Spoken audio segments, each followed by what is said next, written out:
आज की प्रातःकालीन वेला में आप सभी को मेरा सादर नमस्कार। आज हम चर्चा करने जा रहे हैं भगवत गीता जयंती के विषय में। कल मेरे पास एक मेरे परिचित का फ़ोन आया और उन्होंने मुझसे प्रश्न किया कि ये भगवत गीता जयंती क्या है और क्या हमें इसे मनाना चाहिए?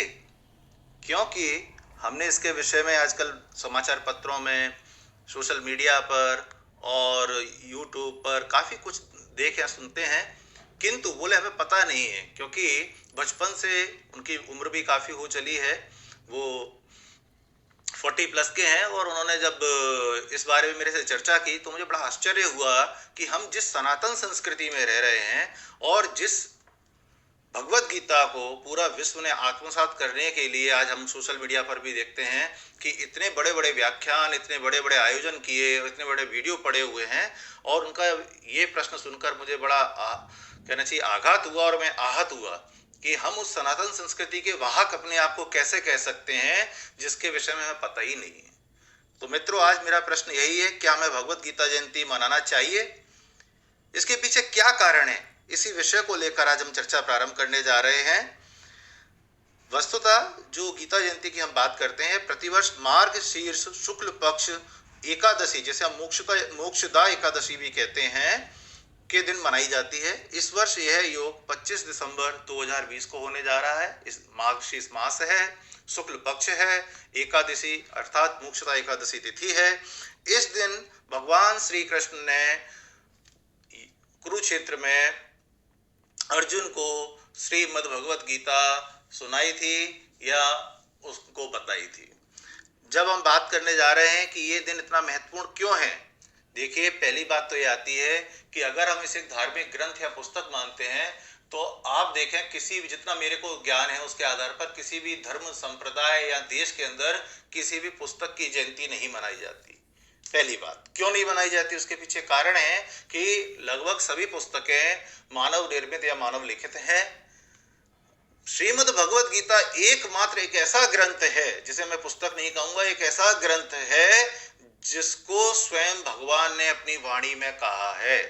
जो शब्द भगवान के कंठ से निकले हैं, जो उद्गार उनके हृदय से निकले हैं, जिसने मानव मात्र को जीवन जीने का संदेश दिया है। और श्रीमद् भगवत गीता एक ऐसा अनुपम व अद्वितीय ग्रंथ है जो हमें जीवन जीने की कला सिखाता है। ये कोई साधारण पुस्तक नहीं है।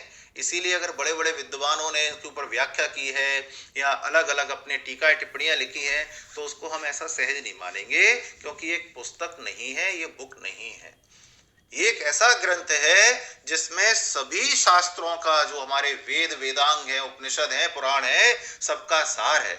इसको हम ऐसे समझें कि भगवत गीता क्यों सार है और क्यों इतना महत्वपूर्ण है, तो इसकी महत्ता इस 2 लाइन में मैं समझाने का प्रयत्न करता हूं। एक उदाहरण से आप ये समझें, जो वेद हैं वो घास की तरह हैं।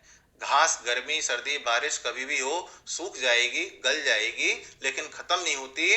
पुनः अनुकूल वातावरण मिलने पर, जैसे गर्मी में घास सूख जाती है, आपने देखा हो घास का मैदान पीली पीली घास हो जाती है, सूख जाती है, लेकिन जैसे ही बारिश आती है, पानी पड़ता है, मौसम अनुकूलता मिलती है मौसम की, तो पुनः हरी भरी हो जाती है। तो ऐसे जो वेद हैं, हमारे वेद भी इसी तरीके हैं, कभी खत्म नहीं होने वाले हैं, क्योंकि वेद भी मानव निर्मित नहीं है। तो इस संदर्भ में जब हम देखें तो वेद वो घास की तरह है, और उन वेदों का जो सार है वो आया है उपनिषद में। तो उपनिषद क्या है? वो गऊ है, वो गाय है जिसने उस घास को धारण किया है, तो सार उसमें आ गया। उस गाय को पालने वाला जो होता है, उसे हम ग्वाला कहते हैं, गोपाल कहते हैं। वो गोपाल कौन है? साक्षात स्वयं भगवान श्री कृष्ण है, जो वेद उपनिषदों की क्या कर रहे हैं? देखभाल कर रहे हैं, रक्षा कर रहे हैं। उसी क्रम में जो अर्जुन जो है वो उस गाय का बछड़ा है। तो जब जो वेद रूपी ज्ञान को घास के रूप में उस गौ रूपी उपनिषद में आया, पुराणों में आया, उसका जो दुग्ध बना है, अमृत रूपी जो दुग्ध निकला है, जो घास खाने के बाद गाय दुग्ध देती है, जो अमृत समान कहा जाता है, गौ दुग्ध को हम अमृत भी कहते हैं, वो दुग्ध निकला है, उसका पान किसने किया, उसका रसास्वादन किसने किया, उसका रसास्वादन किया अर्जुन रूपी बछड़े ने। तो इसलिए आप सोचिए वो दुग्ध क्या है, वो दुग्ध है श्रीमद् भगवत गीता। अब इस ग्रंथ की महत्ता इसी में है कि इसमें सारे वेद शास्त्र पुराणों का सार है। यदि हम आज के भौतिकतावादी युग में, जिसमें समय नहीं है, अगर हम सारे वेद शास्त्र ग्रंथों का अध्ययन नहीं कर सकते, केवल भगवत गीता को जान लें, समझ लें, आत्मसात कर लें, तो आप समझिए कि हमको किसी और चीज को पढ़ने की आवश्यकता नहीं है। हमें अपना जीवन किस प्रकार जीना चाहिए, एक अनुपम और अद्वितीय तरीके से वो हम इससे जान सकते हैं। क्यों? क्योंकि आज जैसे हम देखते हैं युद्ध भूमि में अर्जुन की स्थिति थी, वो सशंकित था, संशय था, उसके अंदर मोह आ रहा था, उसके अंदर दुविधा उत्पन्न हो रही थी। वो अगर आज हम अपने को अर्जुन की जगह पर रख के देखें तो हम सबका जीवन भी इन्हीं परेशानियों से ग्रस्त है और हम सब भी अर्जुन की तरह ही मोहित हो रहे हैं, सशंकित हो रहे हैं और दुविधाग्रस्त हो रहे हैं। हम समझ नहीं पाते क्या करना है, क्या नहीं करना है। इसको जानने के लिए हमें भगवत गीता रूपी ग्रंथ का, अमृत का सहारा लेना होगा, उसका पान करना होगा। तो जो मेरा प्रश्न है, क्या हमें भगवत गीता जयंती मनानी चाहिए, इसका आशय, इसका उत्तर, इसका जवाब इस उदाहरण में छिपा हुआ है।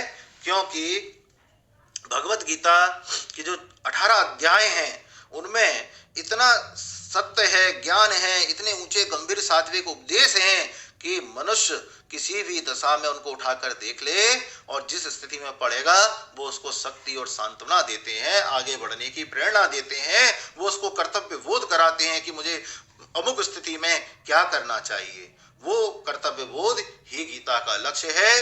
गीता सर्वशास्त्रमयी है और श्री भगवान श्री कृष्ण ने इसको किसी धर्म विशेष, व्यक्ति विशेष के लिए नहीं कहा, अपितु मनुष्य मात्र के लिए, चाहे वो किसी भी धर्म संप्रदाय पंथ का फॉलो करने वाला हो, अनुगामी हो, ये मनुष्य मात्र को आगे बढ़ने के लिए सिखाती है। इसको बड़े ही सुंदर ढंग से अगर देखें तो भगवत गीता में कहा गया है कि क्या कहते हैं कि भाई हमें इसको अपने जीवन में आत्मसात करना है, क्योंकि हमें जीवन जीने की कला सिखा रही है। जब तक वो चीज अपने प्रैक्टिस में नहीं लाएंगे, यदि हम इसको अपने व्यवहार में नहीं उतारेंगे तो वो कला या वो ज्ञान कैसे आएगा। तो आप देखिए बड़े अच्छे ढंग से उन्होंने कहा भगवान ने यहाँ पर कि चाहे आप सुख हो या दुख हो, लाभ हो या हानि हो, जीत हो या हार हो, हर स्थिति में हमें समान रहने के लिए चेष्टा करना चाहिए। यहाँ देखिए चेष्टा शब्द बड़ा आया है। चेष्टा से ऐसे है नहीं कि हम एक दिन में समान हो जाएंगे, संभाव एक दिन में नहीं आता है। हमें प्रयत्नशील रहना चाहिए, उस कार्य को करने के लिए हमारे मन में इच्छा होनी चाहिए कि मैं प्रयास करूं। और जब हम ऐसा प्रयास करेंगे तो निश्चित ही मानिए कि एक दिन वो भी आएगा जब हम वो कार्य करने लगेंगे। आप सबको पता होगा बचपन में आप सबके साथ ऐसा हुआ, किंतु ध्यान नहीं। जब कोई छोटा बच्चा लिखना शुरू करता है तो आड़ी तिरछी लाइनें लिखता है, फिर आड़ी तिरछे शब्द बनाता है, बाद में उसकी राइटिंग सुधरती है, बाद में उसकी लेखन क्षमता बढ़ती है। तो आप ऐसे ही मानिए जो बातें यहाँ पर भगवान ने कहा है ना कि सम दुख सुख क्षमी, तो ऐसा ही नहीं है सब दुख सुख में समान रहना। वो भाव एक दिन में नहीं आएगा, धीरे धीरे आएगा। आप चाहें तो भगवत गीता को धीरे धीरे पढ़ते हुए आत्मसात करें और इसको व्यवहार में लाने का प्रयत्न करें।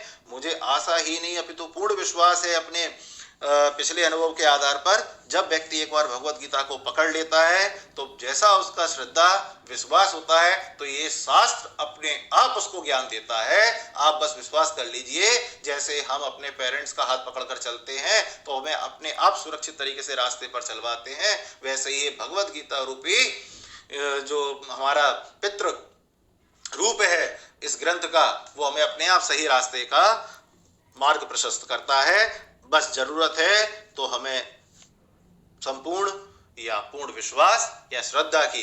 तो मेरा यही कहना है कि नई पीढ़ी इस विचार को जाने, भगवत गीता क्या है। इसलिए आप अपने परिवार में, आप अपने संस्थान में, आप समाज में, जहां भी जिस रूप में है, भगवत गीता जयंती को मनाएं। क्यों मनाएं? क्योंकि हमें एक नवीन उत्साह, नया विचार, नई एनर्जी देगी, ऊर्जा देगी, जो हमें आगे बढ़ने के लिए प्रेरित करेगी। और यह बड़ा ही शुभ योग जो है इस वर्ष 25 दिसंबर 2020 शुक्रवार के दिन होने जा रहा है। मैं आशा करता हूं कि आप सभी इस पावन दिन को अपने जीवन में उतारेंगे और भगवत गीता रूपी जो ज्ञान हमें साक्षात भगवान श्री कृष्ण ने दिया है उसको आत्मसात करने का प्रयत्न करेंगे। ऐसा प्रण इस दिन हम लें और धीरे धीरे ही सही हम एक श्लोक नहीं, एक श्लोक के एक शब्द को, एक अक्षर को ही पठन करते हैं, समझते हैं, आत्मसात करते हैं। आप विश्वास मानिए भगवत गीता आपके जीवन में अपने आप उतर जाएगी। इसी के साथ मैं अपनी वाणी को विराम देता हूँ। जय श्री कृष्ण।